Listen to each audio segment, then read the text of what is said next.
vimeenda, thamani yake inaenda kwenye milioni 80 na zaidi, karibia 90. Sisi tulichanga milioni 90 kuwezesha idara hii kwa ajili ya kununua hivi vifaa. Hivi vifaa vitatusaidia sasa katika kupima ardhi zetu sisi kama halmashauri, lakini kupima ardhi za watu wengine binafsi.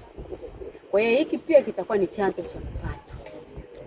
Sasa hivi sisi tulikuwa, kabla ya ununuzi wa hivi vifaa, tulikuwa tunakodi vifaa hivi. Ukikodi kwa siku unalipa 2,500, sijui ngapi, 2,00,000, 2,500. Lakini baadaye tukasema hivi, kwa nini tusinunue cha kwetu? Kwa sababu halmashauri yetu imekuwa na chanzo kikubwa cha ardhi, cha mauzo ya ardhi.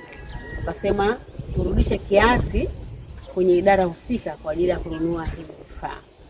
Kwa hiyo tuliuza ardhi, tukapata fedha, tukasema turudishe kiasi kwa upande wa idara hii. Kwa hiyo tulinunua hivi vifaa, lakini pia tumetenga fedha zingine kwa ajili ya kuendelea kununua ardhi pamoja na kuendelea kupima maeneo tulionayo.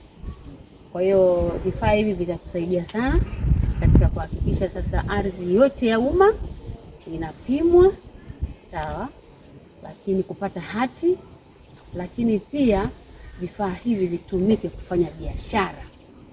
Wananchi wanaotaka kuja kupimiwa maeneo yao, sasa tutakuwa tunawakodisha, ni kama chanzo kikuu cha mapato. Tulikuwa tuna vifaa hivi vya upimaji, tulikuwa tukipata changamoto sana na kazi za upimaji zimekuwa zikichelewa.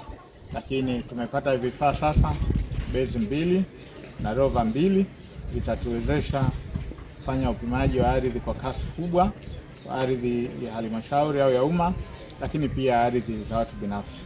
Kwa hiyo sisi tunarudisha pongezi na shukrani sana kwa halmashauri ya Kibaha, waheshimiwa madiwani, wataalamu wetu wa idara ya ardhi.